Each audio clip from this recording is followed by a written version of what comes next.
mars, on m'annonce que ma demande d'accréditation pour le Festival de Cannes a été acceptée.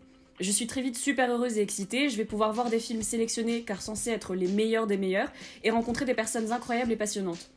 Pourtant, quand je l'annonce à mon entourage, on me répond toujours que je ne vais avoir accès à rien avec ma pauvre accréditation cinéphile et que rien ne sert de tenter, je n'aurai droit qu'aux séances du lendemain, et encore. On me dit aussi que ce n'est pas aussi glamour que ceux que je m'imagine et que les dites marches sont en réalité bien plus sobres qu'il n'en paraît dans les médias. Me voilà alors 2 mois plus tard, mes examens enfin finis, dans un train pour Cannes, valise pleine et envie de découverte accompagnée de peur de désillusion. Je vous raconte ici mon expérience au festival et mon avis sur les 9 films que j'ai eu la chance de voir.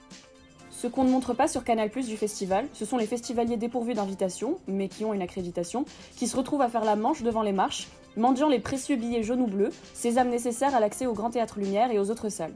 Ne voulant pas m'y résoudre au début et ne comprenant pas encore le mécanisme, je me suis retrouvée un peu par hasard en salle du 60e, la seule où on m'avait autorisée après négociation, faisant la queue pour voir Jeanne de Bruno Dumont. Et là j'ai déchanté, l'idée d'un film cannois catastrophe type, des plans fixes de 15 minutes, sans exagération, sur une fillette incarnant Jeanne d'Arc avec en fond musical des percussions à tempo régulier. Je me suis endormie et grande première dans ma jeune vie de cinéphile, je suis sortie de la salle. C'est là que je me suis dit que le festival est donc réellement surcoté et qu'on n'y trouve que des films radicaux et expérimentaux, accessibles seulement à un public, non seulement averti, mais friand de ce genre d'expérience particulière. Le soir, je réussis grâce à une amie à obtenir des invitations pour le dernier Terrence Malick, A Hidden Life. Bien que je n'aime pas particulièrement les films de celui-ci, trop contemplatifs et pas assez narratifs à mon goût, j'ai été agréablement surprise par une histoire touchante, racontant comment un homme a refusé de s'enrôler auprès de l'armée d'Hitler. Cet objecteur de conscience ayant réellement existé est interprété par August Dill, qui forme avec Valérie Pachner un duo déchirant qui marque longtemps après avoir vu les 3 heures, oui, 3 heures de film. C'était aussi ma première fois dans le Grand Théâtre Lumière, figure iconique du festival, dont l'accès se fait par la fameuse montée des marches. En somme, ma première journée de festival m'avait rempli d'espoir quant aux jours à venir et j'étais déjà très heureuse de mon expérience.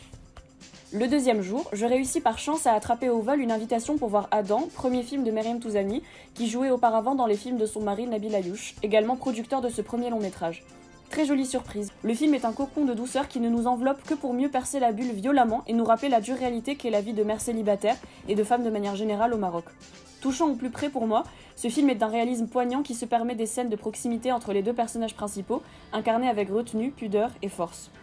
Plus tard, j'attendrai une bonne heure avant qu'un gentil inconnu ne me cède sa place pour La Belle Époque, le 2e film de Nicolas Bedos, sélectionné hors compétition. J'étais là pour la 2e fois dans le Grand Théâtre Lumière, mais l'expérience a été très différente.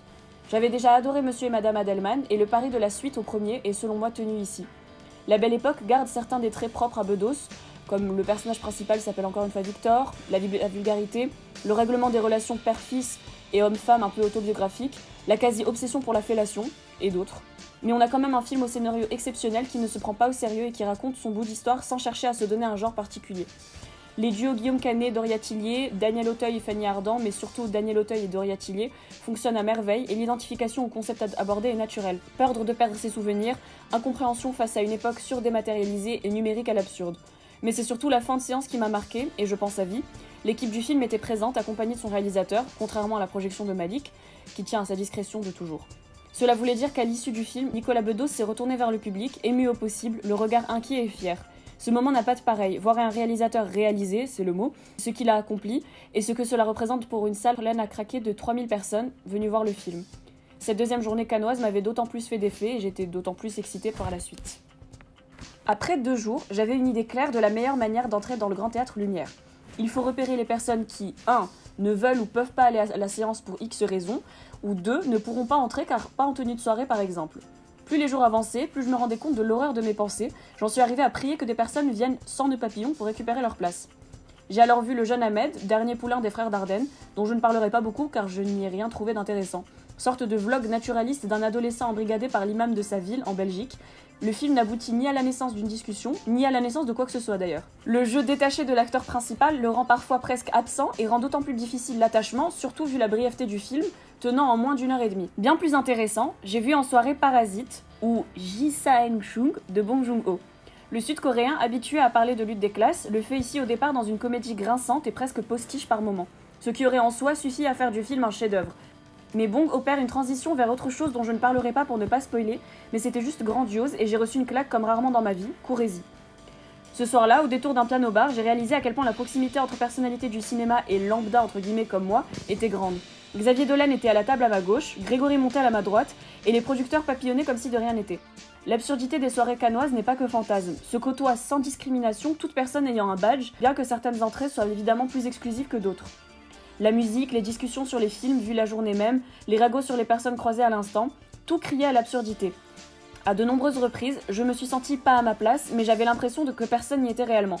Je n'en étais qu'à la moitié de mon séjour, mais j'avais la sensation d'en être au maximum des expériences possibles d'être vécues. Le 22 mai était entre autres la Sainte Rita, mais surtout le jour de sortie du film de Quentin Tarantino, Once Upon a Time in Hollywood, tellement attendu que personne ne semblait l'avoir vu le jour même. C'est donc le lendemain que je me suis retrouvée encore une fois à mendier pour une place, n'ayant même pas essayé le jour même, hantée par une frustration prochaine et assurée, trop forte. Peine perdue, je n'aurais rien et me rabattrais sur le dernier Xavier Dolan, Mathias et Maxime. Loin du choix de rattrapage, j'avais presque tout autant envie de voir le film du jeune mais loin d'être inexpérimenté prodige. Petite déception, le film m'a plu vaguement sans pour autant raviver les émotions créées par d'autres Dolan, comme Mes Amours imaginaires par exemple. J'étais néanmoins très heureuse de revoir le fameux Dolan dans la salle du Grand Théâtre Lumière, émue aux larmes. Je me retrouve un peu par hasard à voir Le Traître, Il Traditore, de Marco Bellocchio, film sur le premier informateur des autorités sur la mafia italienne. On le suit sur une vingtaine d'années, et étant moi-même plutôt bon public des films de mafia, j'ai été logée à très bonne enseigne. Les acteurs, autant que le scénario, font le taf, et le résultat final est très appréciable, quoique un peu long avec 2h30 au compteur. Je cours ensuite sur la plage pour arriver au ciné de la plage. Mise en place par Cannes Classique, un écran géant fait face à des transats et des plaids. On y retrouve tous les soirs un film de répertoire, ce soir-là, Boys and the Hood de John Singleton. Portrait meurtri et meurtrier des jeunes dans les quartiers dits difficiles de Los Angeles, le film a évidemment une portée bien au-delà de la Cité des Anges, et les images en sont d'autant plus difficiles. Le ciné-plage est gratuit et accessible à tous, je le conseille vivement car l'expérience est non seulement très agréable, mais en plus les films diffusés sont splendides. La dernière journée pleine à Cannes était un fiasco. Une dizaine d'heures d'attente pour au final ne rien voir des 5 séances auxquelles j'ai tenté d'aller. Preuve que l'obtention des billets est très aléatoire et peut se révéler une simple attente frustrante. Je suis donc rentrée, je suis passée à autre chose, me disant qu'il me restait une ultime matinée. Mon train étant à 14h26 précisément, j'avais largement le temps de m'aventurer une dernière fois dans les salles obscures cannoises, ayant en tête de rattraper le film d'Almodovar, diffusé avant mon arrivée et apparemment un des runner-ups pour la Palme d'Or. Et là encore, échec retentissant. Je me retrouve à 8h30 devant le palais des festivals, avec 6 heures à tuer. Finalement, je décide de prendre un temps pour découvrir une ville dont je n'avais vu presque que le boulevard de la Croisette. Au fil de ma balade, je me rends compte à quel point ce festival existe hors du temps. Nous sommes comme sortis de nous-mêmes pendant le temps qu'on y reste. Presque plus rien ne compte, hormis obtenir les fameuses invitations et voir un maximum de films dans le temps restreint que l'on a. Bilan, 9 films, marocains, français, coréens, italiens, canadiens, belges ou encore américains. 9 films tous très différents, ce qui m'a fait comprendre que le cliché d'un festival unidimensionnel n'est bien qu'un cliché. La pluralité de la sélection en et hors compétition est phénoménale. Tout le monde peut s'y retrouver et les films sont bien plus accessibles qu'ils sont vendus. Je ressors très heureuse de mon expérience et avec une forte envie de revenir pour découvrir d'autres films, d'autres réalisateurs d'ici et d'ailleurs, d'autres histoires qui méritent d'être racontées. Entre-temps, la Palme d'Or a été remise à Bong Joon-ho, ce qui est totalement mérité. Vous pouvez retrouver le palmarès complet sur le compte Instagram de 6 de Movies et à la prochaine.